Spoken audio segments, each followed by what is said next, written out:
नमस्कार मित्रांनो, स्वागत आहे तुमचं आपल्या चॅनलवर ज्याचं नाव आहे मराठी मुलगी। तर आज आपण अशी रेसिपी बघणार आहोत म्हणजे तुमच्याकडे घरात अगदी काहीच शिल्लक नसेल आणि कांदा हा अशी गोष्ट आहे की जी प्रत्येकाकडे अवेलेबल असतेच। तर आपण अशा या कांद्यापासून छानशी अशी रेसिपी बघणार आहोत जी तुम्हाला खाल्ल्यानंतर अगदी इतकं छान वाटेल आणि तुम्ही पुन्हा पुन्हा ट्राय करण्याचा प्रयत्न करेल।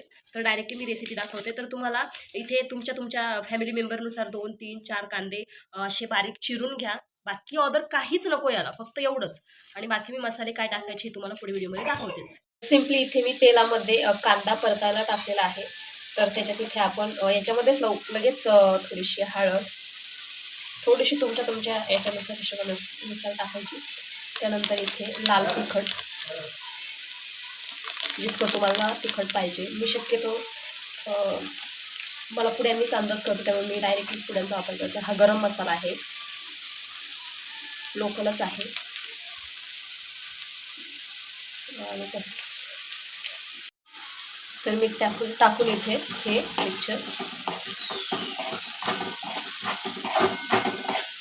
हलवून घ्यायचं आहे। त्यानंतर थोडा वेळ वाफ दाबून कांदा चांगला लाल होईपर्यंत, पूर्णपणे कांदा चॉकलेटी झाला पाहिजे, तेव्हाच कुठे या भाजीची चव आपल्याला समजेल।